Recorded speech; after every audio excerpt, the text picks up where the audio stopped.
At 12 a.m.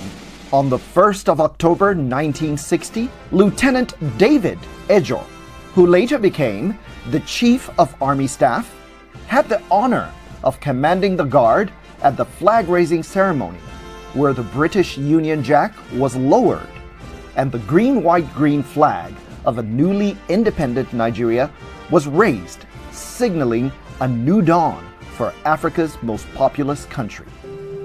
You've seen a little of the variety of Nigerian life. The job of holding the country together falls on four men. The Sardana of Sokoto on the left, Premier of the North, a commanding figure in any company. From the east, Dr. Azikiwe, pioneer nationalist, soon to be Governor General. From the west, Chief Awolowo, opposition leader in the federal parliament. And the cornerstone of unity, the federal Prime Minister, Alhaji Sir Abubakar Tafawa Balewa, a northerner trusted by all. Independence Date was time for the tail end of the Lagos rainy season.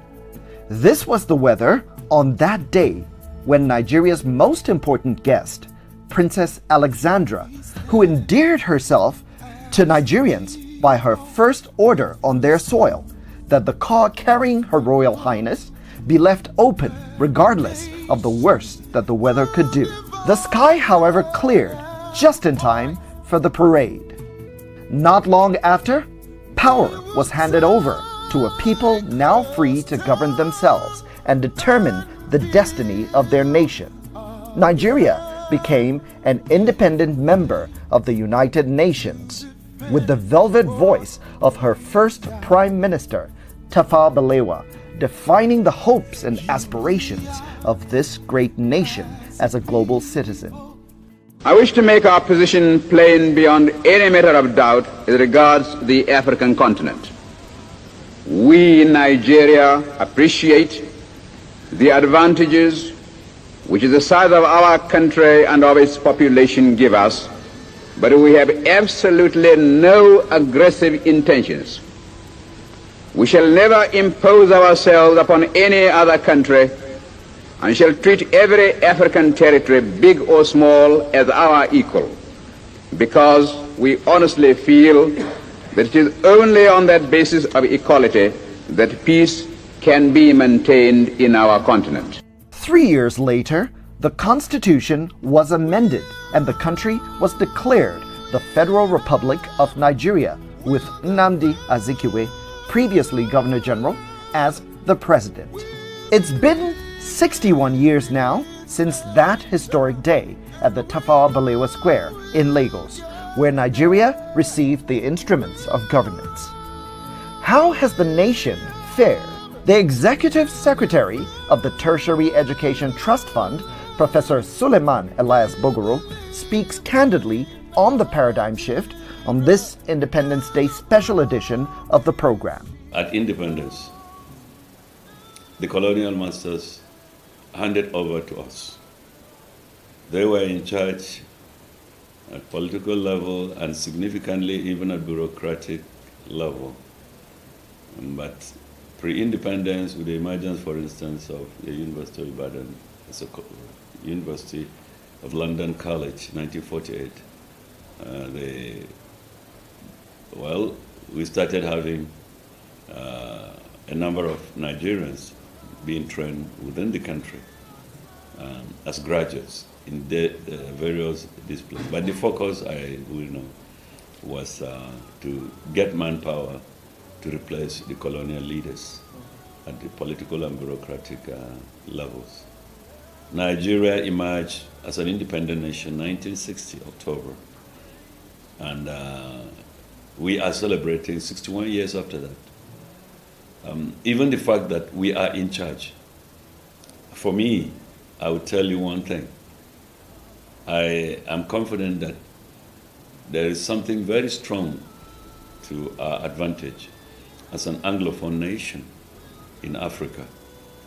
We have asserted ourselves. The question is, to what extent has self-assertion given us benefits? In order to keep up with its development goals, Nigeria set about consolidating its education sector. Education in Nigeria is overseen by the Federal Ministry of Education. The local authorities take responsibility for implementing state-controlled policy regarding public education and state schools. The education system is divided in Nigeria into kindergarten, primary education, secondary education, and tertiary education. Tertiary education in Nigeria consists of universities, both public and private, polytechnics, monotechnics, and colleges of education. Tertiary education, which began on a very promising note, even attracting some of the best brains in the world as teachers and scholars, took a turn for the worse in the early 80s. An ever-increasing number of students seeking higher education were met with dilapidated hostels and classroom facilities, insufficient learning materials, and other inadequacies caused by poor funding of tertiary education. The truth is, the poor standard and rating as well as ranking of our tertiary institutions has not helped matters. For instance, it is because we have identified some of the embarrassing realities. Talking about, for instance, hostel accommodation, we realized that for universities, it's just around 15% of students that are in hostels. Where are the rest? They are living with anybody in the town. And they could be sleeping with criminals. Boy or girl, you better imagine that. And the attitude is different when they come into the classroom. We want to avoid that. So these are some of the things that have contributed to poor standard. And then look at the attitude. There are so many, it's a cluster of factors that have made Nigerians and parents lose hope, but it's not right. The Academic Staff Union of Universities, ASU, feeling frustrated in the hostile work environment, thought deep and hard for an innovative solution to the challenge of poor university funding and developed the idea of an intervention agency that would fill the gap through the administration of a 2% education tax on accessible profits of all registered companies in Nigeria. You're actually pulling on the question of the emergence of TETFund, which was originally ETF, Education Trust Fund. Yes, the major issue that came up at that time, between 1990 and 1992, when ASU negotiated with the military government of that time, was the issue of inadequate funding, and desperately too. It was obvious that the appropriation window, which is the traditional funding window for public institutions, and particularly in this case, the tertiary subsector, was inadequate. And it was realized that there was need. And in concert with government, as we negotiated and got government to agree that a non-appropriation funding window be created. Because I still remember that time, ASU had said, hey, we have a number of multinationals. They're taking all our money, especially from the oil companies, etc., even the banks and a number of big-time companies. They're taking so much from the country. And we don't seem to realize that we have the right to ask that a certain proportion of the huge profits they are turning out should be committed to education tax. And why not? For the purpose of assisting as an intervention funding window, the traditional funding through the appropriation. That was the idea. And obviously, it was an innovative one, very creative thinking that has paid the nation well. Today, you know it. You go out there, and people are saying, but for TETFund, but for TETFund. It is very obvious that if it was not the idea of non-budgetary funding window through 2% education tax, that is what the law and the Act of TETFund stipulates, is helping to intervene. Only God knows what would have been the situation. But today we thank God that because the law was crafted to protect the trust fund, the money made available from collection of the Federal Inland Revenue Service, FIRS, to TETFund. If it was not so, you can imagine what would have been the situation. It's generally said that as you move across our public tertiary institutions, that is the federal or state universities, polytechnics, or colleges of education, you will see the signature of TETFund all over.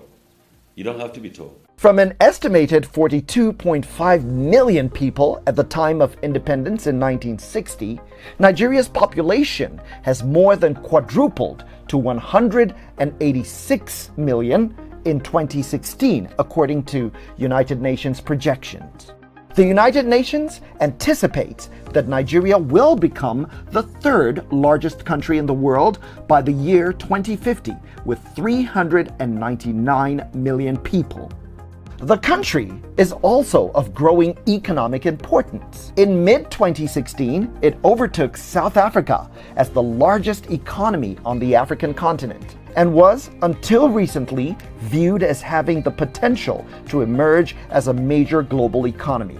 However, a substantial dependency on oil revenues has drastically undercut this potential. Frankie Edozien, director of the New York University's Reporting Africa program, recently noted in the New York Times that crude oil is responsible for more than 90% of Nigeria's exports and 70% of its government revenues.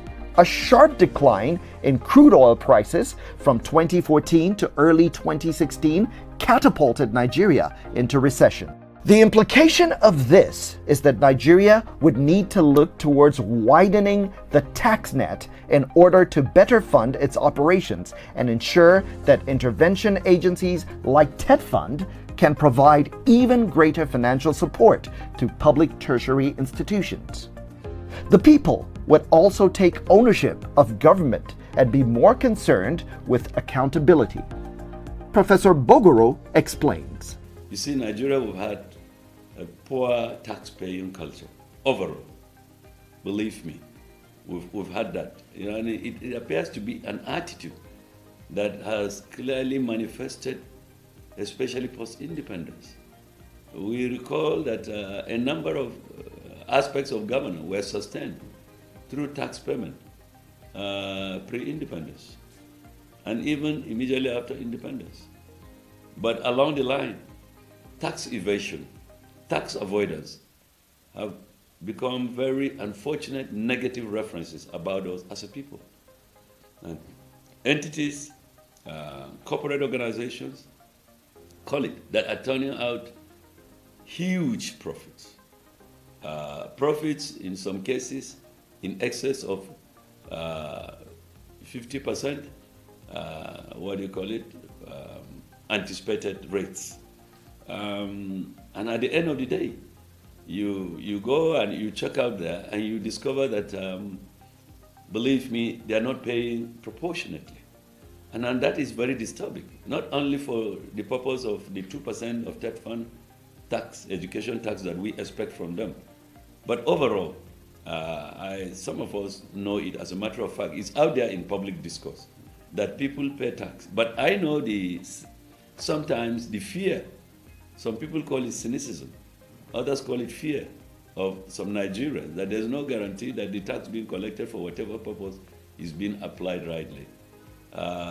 For me, it will amount to losing faith in ourselves. The taxes can be collected, and then let's demand for appropriate application of those, just like for us in TETFund. We welcome criticism and observations in terms of some of the things that we're doing out there. We engage stakeholders, and where there are very responsible criticism about specific intervention areas, we have corrected ourselves, and that's what it should be in the larger space called Nigeria. TETFund was born and has played a pivotal role in the rise of the global ranking of Nigerian universities. I was in UI October last year. I went to review, inspect, and see things for myself. And a few days earlier, the University of Ibadan, the Webmetrics is just one of those platforms for assessing universities. The higher education, Times Higher Education, is definitely the most cited. And I can confirm to you that in that context, University of Ibadan emerged the top 500, not even 1,000. The Vice Chancellor was very clear. He announced it publicly in the presence of his management and my own team that University of Ibadan has hit the first 500. There was a time that we were struggling to have one Nigerian university, at most two, in the top 2,000 in the world. Where we have scaled over that. And I still recall he had said, he turned over to me and said, to a significant extent, it is the intervention of TETFund that has contributed to University of Ibadan scaling up. There was a time we were in the top 2,000. We moved into the top 1,000 since 2015, and now we're in the top 500. With the high success rate of TETFund interventions, especially in the area of infrastructure, Professor Bogoro introduced a pivot towards research and development rooted firmly in his belief that you cannot build a better educational system without building a better faculty and investing in the improvement of the content component of higher learning. I want to say this. It is not just visibility, for God's sake. There is what I call the content. And for the content for ranking universities, what are those things? Quality of faculty. In other words, the personnel, the lecturers. Their quality is fundamental. And don't forget that TETFund, when TETFund started applying its funds for academic staff training and development, a key area was to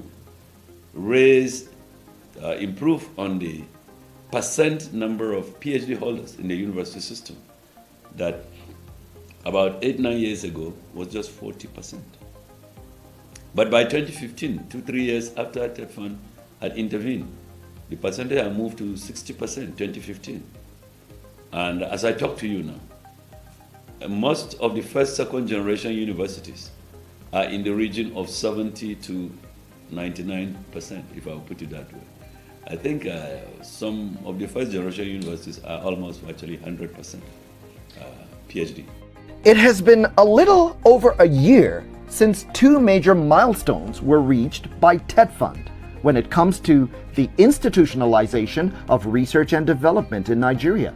TETFund has since successfully launched 12 pioneer centers of excellence in 12 first and second generation universities, as well as a standing committee on research and development, which is working to midwife the National Foundation for R&D. We were intervening and providing mainly physical infrastructure. Now we are going into what we call the content component, because those are the things that matter in the ranking of universities. Talking about the justification for it, believe me, today as we know it, we have supported our drive for institutionalization of R&D by raising the grant for research. The current TETFund research grant, initially it was like seed money for about 8 years, it was 4 billion. But from 2019, I made a case to the Board of Trustees and they approved, indeed. And the Minister of Education endorsed it, recommended to Mr. President. And he gladly approved that we should make it annual instead of seed money for many years. That the seed money would have been inadequate in the first place. But by making it annual, first we said let's start with minimum of 5 billion. In 2019 it was 5 billion National Research Fund, NRF as we call it. Last year we raised it to 7.5 billion, recommended by the Board of Trustees on advice of management, of course, my office. And the Honorable Minister agreed with us, recommended to Mr. President, who approved. And then this year, 8.5 billion. We are gradually scaling up the funding of research. We have two categories of research. The NRF is a larger one with a seat ceiling of 50 million per grant. The institution-based research, IBR as we call it, is at the institutional level, and the research grant limit is 2 million. You agree that in terms of this thing, we're talking about nearly $4,000 or thereabout. But for the NRF, 50 million, that is up to nearly 100,000 US dollars. And with that one, we're able to get what we call problem-solving outcomes of research. And that is the fundamental thing. The knowledge economy that people talk about. Let's dissect what the knowledge economy is all about. First, I said, it is defined by research. That is why there is innovation. In fact, it's science-based research, right? Science, technology, innovation. That is why the most competitive economies, check out the top 5, the top 10 economy in the world. Go out there and you find out that what is driving the competitiveness of those nations is innovation through science and technology. And so we cannot be different. Precisely why recently TETFund we said, no, we're not going to use our money for non-science courses, for PhD masters overseas again. Let us use the money for priority areas. Instead of somebody going to do PhD in personnel management, you wonder if that is fair when you deny somebody wanting to go do something in what? In virology, in artificial intelligence, nanotechnology. We can go on and on, right? The chemistry of the environment, climate change, value addition for agriculture through engineering input and the technology in relevant areas from post-harvest management, storage system to packaging and manufacturing of primary produce. It is one thing to have the ability to raise funds for development, and quite another to ensure that these funds are well applied for the benefit of the end users. TETFund is an intervention agency with an impeccable record for success both in effective disbursement and monitoring and evaluation. What is the secret behind TETFund's high success rate? Whenever somebody is entrusted with public funds, you must be conscious of accountability. I am always conscious, because if I am ES of TETFund, so I sit down and I'm reflecting, what are Nigeria's expectations? Does TETFund have failed projects or abandoned projects? There was a time I had made it clear that we had to be associated with abandoned projects. And we have hit hard on institutions that allow projects to last so long, and that some people are almost describing them as abandoned. I can confirm to you here that we have suspended intervention of TETFund in a number of beneficiary institutions as recent as even a few months ago. We've done that, and it's across the country. Institutions that have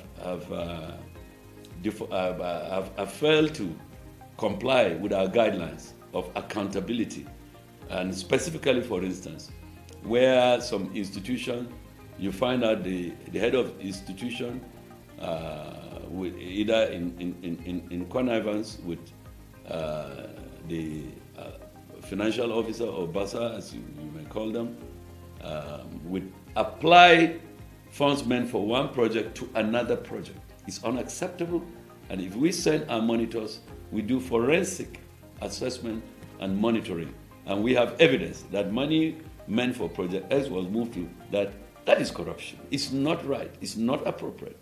At 61, Nigeria is still to be considered a young country, and no doubt, as any other nation, has its challenges. In spite of these challenges, the need to remain positive and sustain faith and belief in the ultimate success of one's own country is essential. TETFund is playing its role in laying a solid foundation for Nigeria's economic competitiveness with its programs and policies. TETFund is passionate about adding value to the Nigerian brain bank due to its unshakable belief that industrialization and economic freedom can only be attained through placing value on intellectualism. The proof of how much value is placed on Nigerian human resources is in the aggregate of investment that we as a country are willing to make. And that is the paradigm shift.